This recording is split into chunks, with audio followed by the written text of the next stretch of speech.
Shalom à toutes et à tous. On est très contents. On se retrouve avec le Rav Yehuda Ben Ishai de la communauté d'Emunah Shlema. Et on va parler de cette dernière paracha de Vaïkra, c'est la paracha de Bechukotai. Et bien évidemment, on est aussi dans le conte du Homer. C'est le titre, parler du conte. Et on pense bien sûr à tous nos soldats. On a eu cette semaine, on a eu 8 soldats qui sont tombés. On pense à Oui.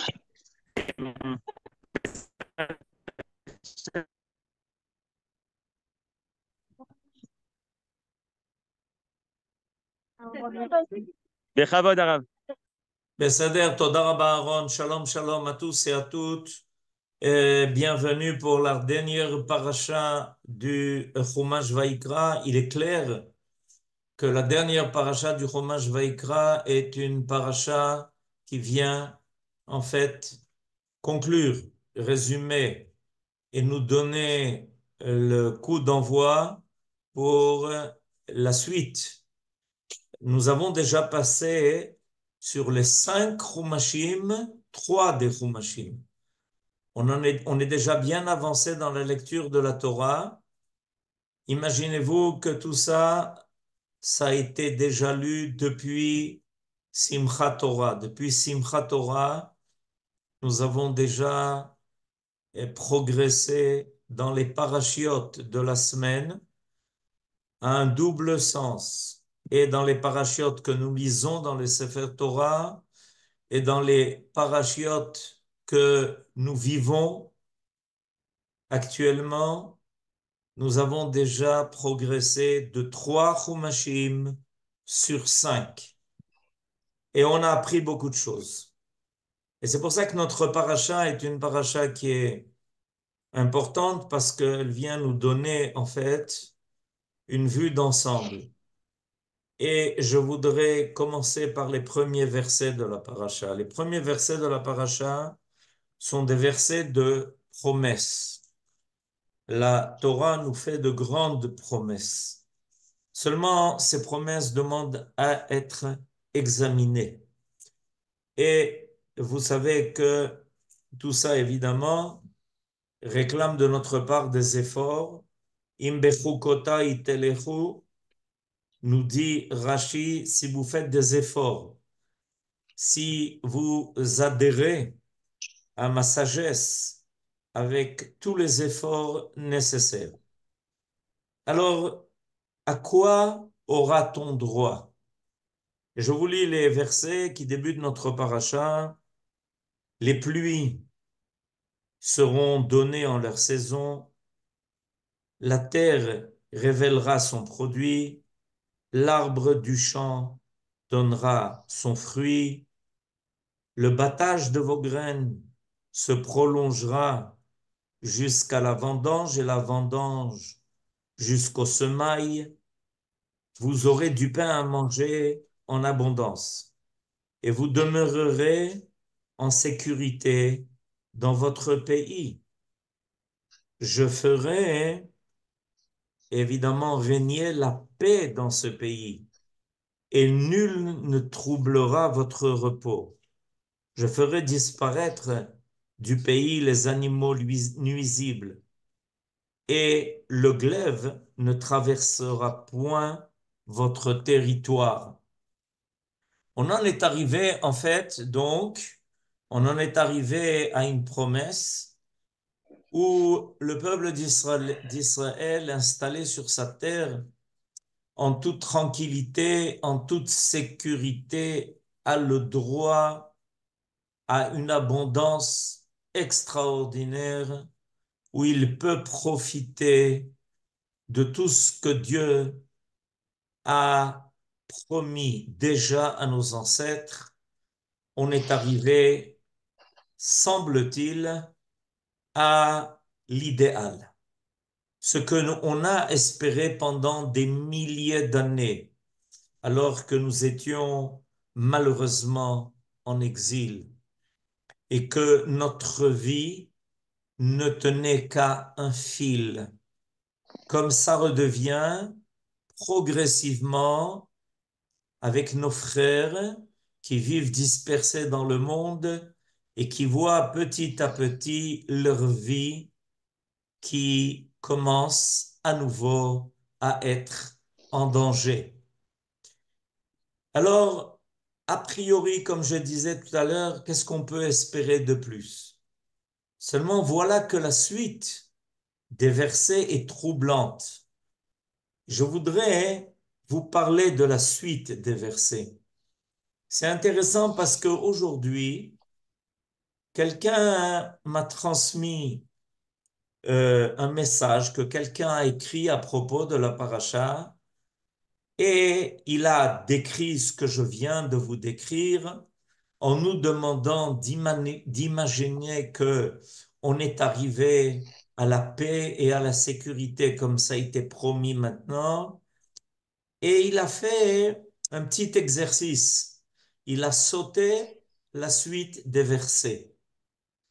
Mais pour que la Torah soit authentique, on n'a pas le droit de faire un saut des versets qui vont suivre. Et je vous lis maintenant les versets à partir du verset 7. Vous poursuivrez vos ennemis et ils succomberont sous votre glaive. 5 d'entre vous en poursuivront une centaine et 100 d'entre vous une myriade. Et vos ennemis tomberont devant votre glaive. Et là, évidemment, arrive un grand point d'interrogation.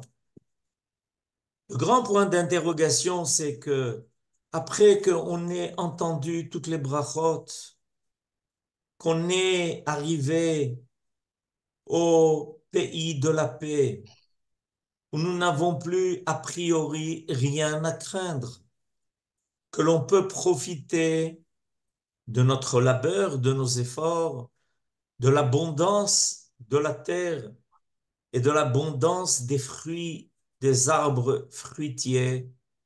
Voilà que tout d'un coup, on nous parle maintenant de la nécessité de poursuivre nos ennemis. Mais d'où ils sont ces ennemis? Comment se fait-il qu'après que les versets nous aient promis la paix et la tranquillité, voilà que tout d'un coup, on nous parle d'une réussite extraordinaire dans les guerres d'Israël, où 5 soldats des nôtres arriveront à en poursuivre 100, et 100 arriveront à en poursuivre 10 000. Et avant de parler de ce compte-là, tel que Rachi va nous le faire remarquer, d'ailleurs, je voudrais quand même revenir sur ce point d'interrogation. Mais a priori, d'après les versets que j'ai lus auparavant, la paix et la sécurité sont arrivées. Et la Torah nous révèle ici, en fait, un grand secret.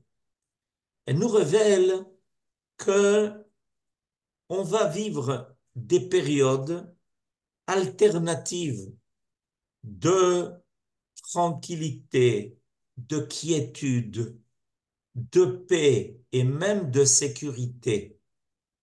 Mais on devra savoir que tant que le projet divin, le projet total de faire apparaître sur terre un monde idéal, notre tranquillité sur terre est un seul chapitre et n'est pas le chapitre définitif.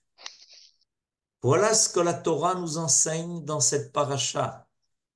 Après qu'elle nous ait promis qu'on arrivera évidemment avec notre retour sur notre terre, le kibbutz galouyot, la rentrée de tous les exilés, qui se fait aussi d'ailleurs de façon progressive, lente et même difficile, on aura effectivement sur notre terre des moments des semaines, mois et années de tranquillité et de paix.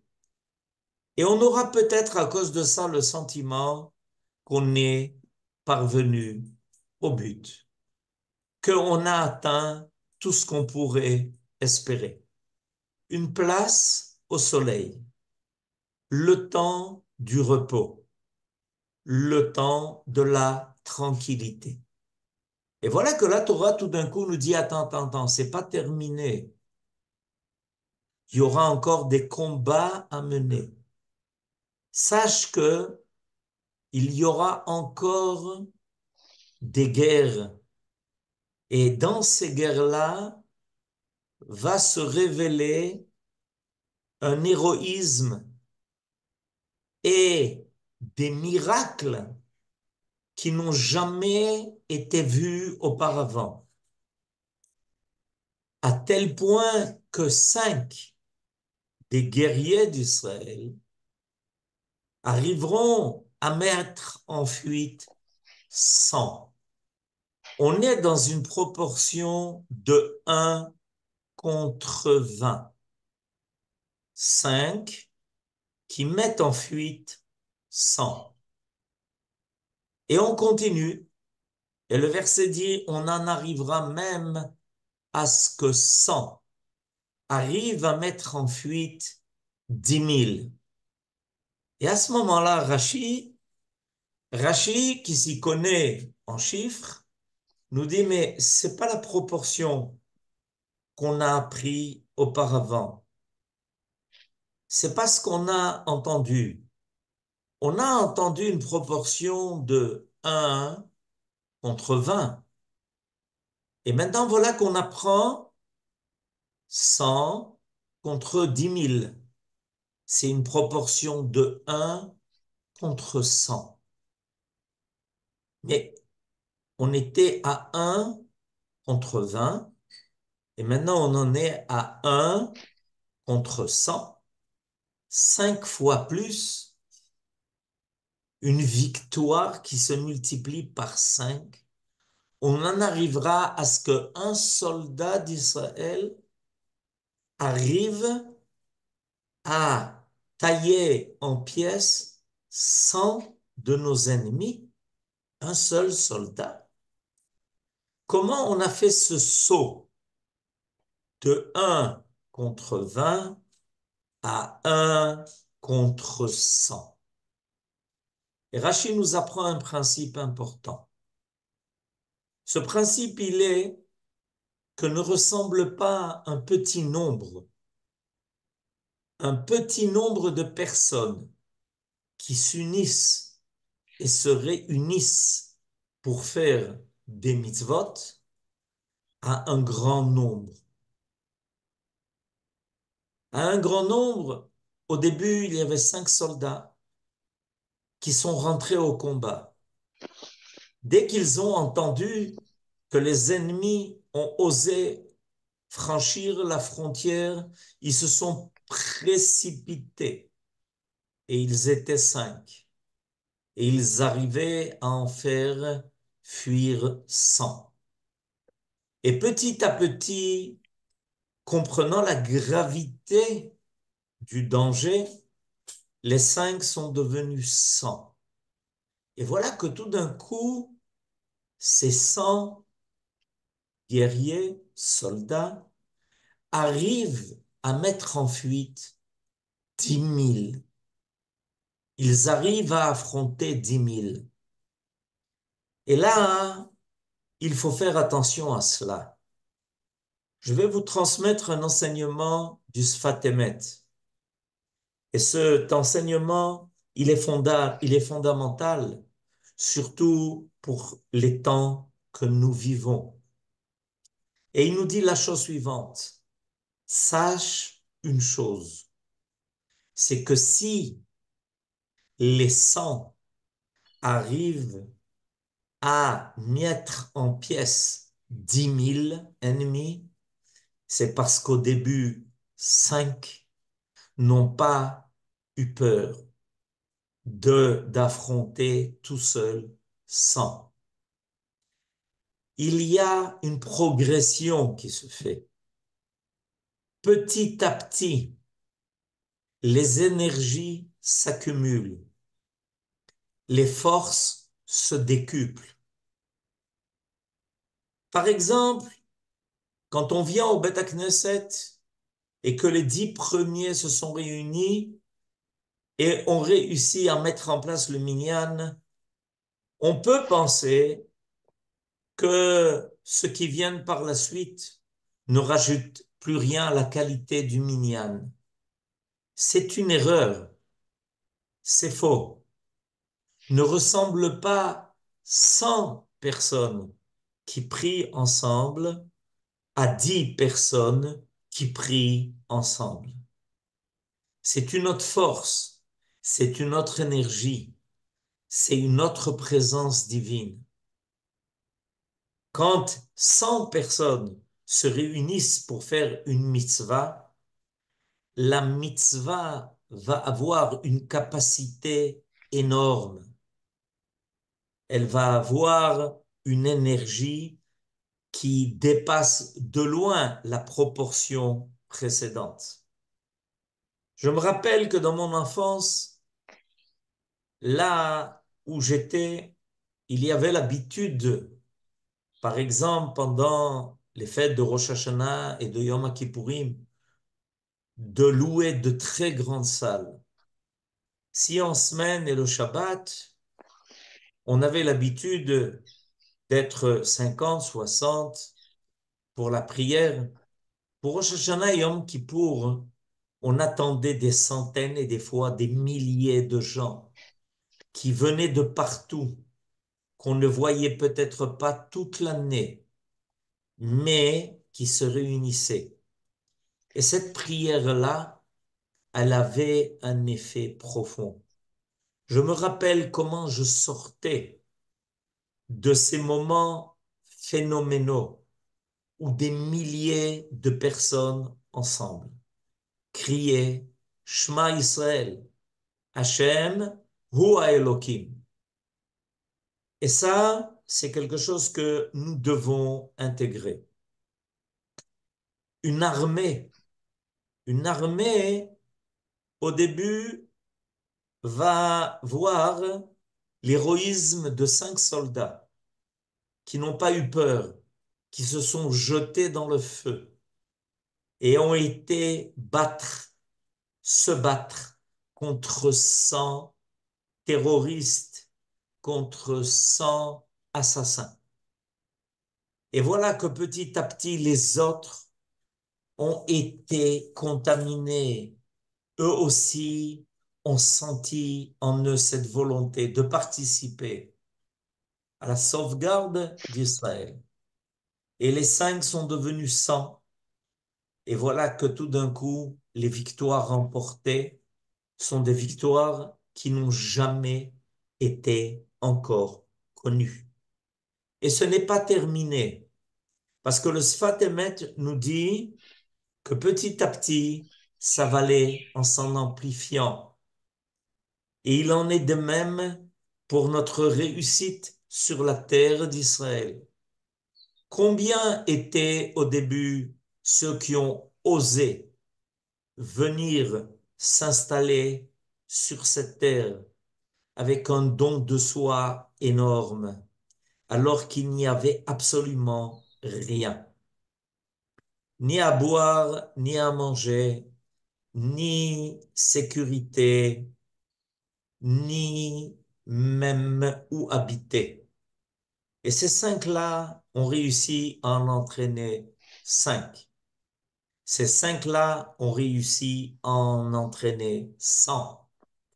Et voilà que maintenant qu'ils sont euh, 100, ils réussissent à avoir des résultats que même 10 000 n'auraient pu espérer réaliser. S'il y a ici une progression qui se fait dans le processus de l'apparition d'Israël sur la scène de l'histoire des nations. Et donc, plus on sera nombreux à adhérer au projet divin, plus les réussites que nous allons avoir seront disproportionnées. Ce n'est pas par hasard qu'aujourd'hui, on se trouve confronté à des dangers qui sont d'un côté comme de l'autre, aussi bien sur notre terre que pour nos frères qui sont déjà menacés là où ils se sentaient en sécurité dans le monde entier. Évidemment, ça a un but. La providence est en train de provoquer un double mouvement. Il faut savoir lire l'histoire, surtout pour s'y associer, pour s'y joindre, pour savoir que le moment est venu de renforcer nos forces ici, parce que le nombre d'ennemis d'Israël ne fait que grandir.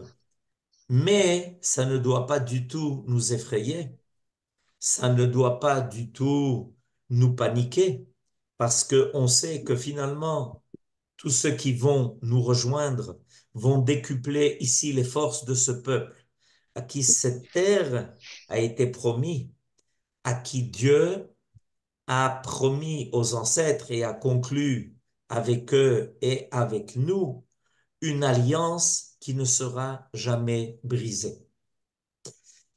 Cette leçon est importante parce que finalement, toutes les brachot qui sont marquées au début de notre paracha vont se terminer par le mot komemiut. Le mot komemiut vient du mot lakoum. Lakoum veut dire se dresser, se redresser. Alors, il y a des sages qui ont fait remarquer que depuis le début de la paracha jusqu'à la fin de toutes les brachot, c'est-à-dire de im bechukotai telechu, c'est-à-dire à partir de la lettre Aleph du mot im, jusqu'à la fin des brachot qui se termine par le mot komemiut, la dernière lettre, cela sera la lettre taf. C'est-à-dire que ces versets qui parlent de la réussite d'Israël, avec la réalisation de toutes les promesses faites par Dieu et qui se réalisent progressivement sous nos yeux, ces brachot seront de Aleph jusqu'à Taf, du début jusqu'à la fin. Et comment se terminent ces brachot?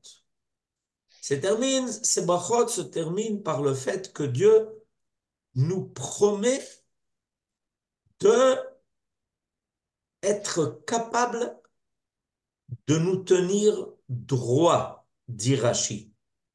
Bekoma zekufa, c'est-à-dire comme un homme qui se tient ferme sur ses jambes, qui est tout droit, fier. Voilà ce que Akadosh Baruch Hu nous promet. Est-ce que la fierté est un défaut? Oui, à un niveau individuel. Elle est une qualité à un niveau collectif. Et ça, il est important de le savoir. De tout temps, nos ennemis ne se sont pas contentés de nous porter atteinte physiquement. Ils ont toujours voulu, ils ont toujours espéré nous humilier. Ça fait partie de l'essentiel de leur but, leur possibilité de nous dominer en nous humiliants. Donnons quelques exemples à cela. Les Égyptiens ne se contentaient pas de nous asservir.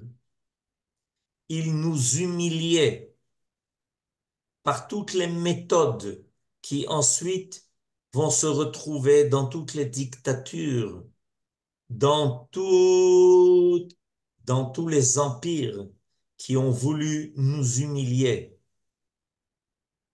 Aman, qui est de Amalek, ne s'est pas contenté de décréter l'extermination d'Israël, du plus petit jusqu'au plus grand, du plus jeune jusqu'au plus âgé. Il a exigé qu'on se prosterne devant lui. Il a exigé que Mordechai plie l'échine devant lui. C'était peut-être pour lui encore plus important que d'exterminer les Juifs. Et ça a continué de tout temps. On sait qu'à l'époque des Romains, 10 des plus grands sages d'Israël, y compris Rabbi Akiva, ont été martyrisés par les Romains. Les Romains ne se contentaient pas de mettre à mort, ils humiliaient, ils obligeaient le monde à plier l'échine devant eux. C'était leur but. Et ils ont, avant de porter atteinte à la vie de nos sages, de nos chachamim, ils ont voulu les humilier en public devant tous pour déclamer c'est nous les plus forts. On ne veut surtout pas, vous, Israël, que vous ayez le kavod nécessaire. Parce que le kavod veut dire qu'apparaît une valeur qu'on est obligé d'honorer, qui est reconnue, qui devient, cette valeur devient dominante. On ne veut pas accepter la possibilité d'un peuple fier de lui et dominateur parce qu'il a en lui les valeurs de celui qui est au-dessus de tous, c'est-à-dire de Dieu. Alors on veut l'humilier. Et malheureusement, il y a 80 ans, pas si longtemps que ça, quand les nazis s'en sont pris ouvertement à notre peuple, avant de les exterminer, notre peuple a été humilié. On rasait les barbes, on tirait les péotes, on faisait ramper les Juifs, on crachait sur eux, on les insultait, on leur déchirait les vêtements, on les rendait sans figure humaine. Le but était de les humilier. La méthode reste la même. Nos ennemis qui s'en prennent à nous veulent à nouveau nous humilier, ce qu'ils ont fait il y a quelques mois. Des choses qu'on n'aurait pas imaginées, qu'on pensait oublier dans les caves de l'Inquisition, dans les caves du régime nazi ou encore ailleurs. Tout ça est réapparu au grand jour. Notre but, notre volonté est d'humilier les Juifs pour savoir que c'est nous les plus forts. c'est nous qui allons dominer. Et nous n'accepterons pas, vous, le peuple d'Israël, que vous fassiez apparaître sur terre la vérité et la justice. L'homme à l'image de Dieu, avec toute sa noblesse. Ce qui est divin est noble. Ce qui est divin est pudique. Ce qui est divin est délicat. Ce qui est divin est quelque chose qui élève. Il est sublime. Et ceux qui veulent empêcher l'apparition des valeurs d'Israël dans le monde ont compris qu'ils devaient fouler ces valeurs, les mettre à terre, marcher dessus, mutiler, souiller les corps, même après leur mort. Le but est d'humilier. Et voilà que Akadosh Baruch Hu nous promet à la fin de toutes les brachot, Komemiut, lakum velakum, se lever et se dresser, et se redresser, et être encore plus fier, non pas vis-à-vis de son prochain. Ça, ce n'est pas une qualité. Envers son prochain, envers son frère, on doit faire preuve d'humilité. Mais au niveau collectif, au niveau national, Akadosh Baruch Hu nous promet d'arriver à Komemiut. Le peuple entier d'Israël se dresse.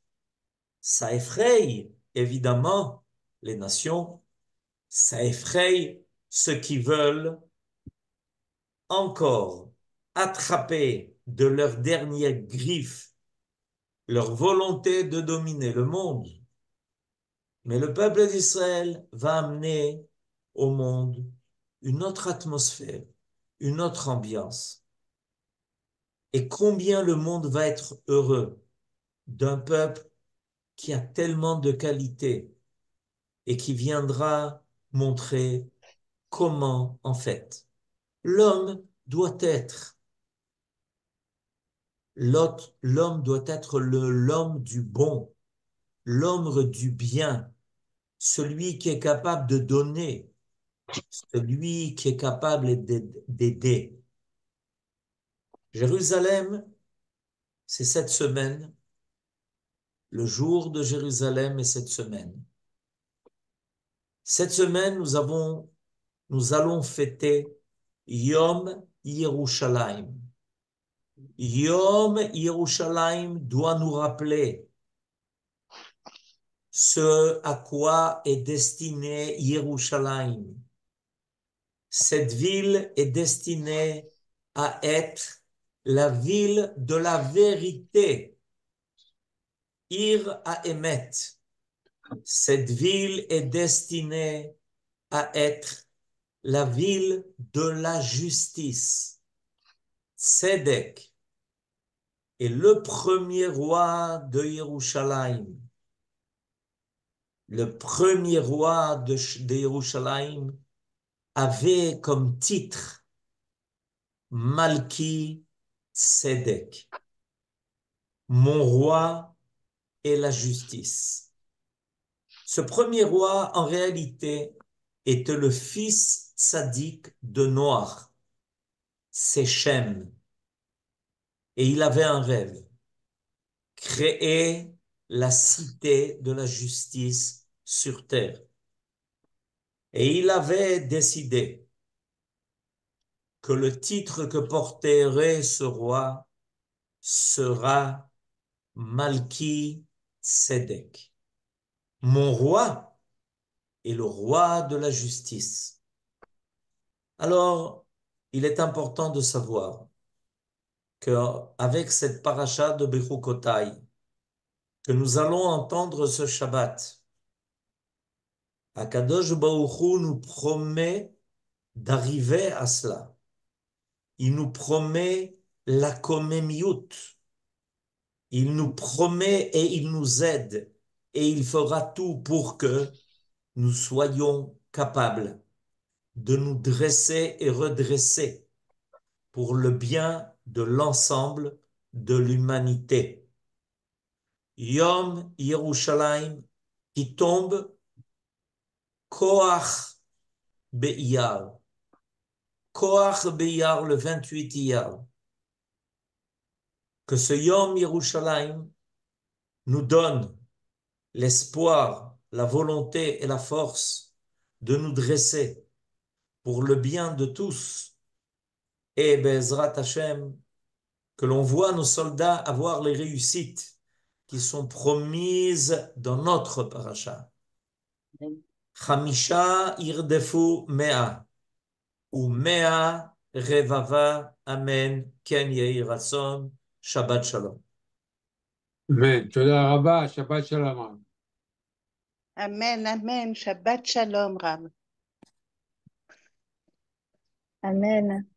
שבת שלום מבורך. Shabbat shalom, Shabbat shalom. שבת שלום. תודה רבה. שבת שלום לכולם. תודה רבה. Shabbat shalom. שבת שלום. תודה רבה, ושבת שלום ליוהן Shabbat וכל shalom. הכבוד. Il est au Milouim, il faut les protéger et prier encore pour tous nos enfants. Rentre à la Amen. maison en paix et en Amen, amen, Amen. amen. Amen. Amen. et que on a la victoire maintenant et que Mashiach il arrive. On a Amen. besoin de Le Amen. Mashiach, il nous Il est attend. déjà là. Bezrat Hashem. Il nous attend. Amen. Oui. Shabbat תודה shalom. רבה. שבת שלום מבורך. Kol tov, kol tov. שבת שלום. יישר כוח. ברוכה תהיה, ברוכים תהיו. שלום. Shabbat shalom, kol tov. שבת שלום. Shabbat shalom. Merci d'avoir visionné cette vidéo. Je vous invite à vous abonner à notre chaîne InMode pour plus de replays, de conférences, de cours, d'interviews. Cliquez sur le bouton juste ici et vous êtes abonné à l'InMode. À très bientôt.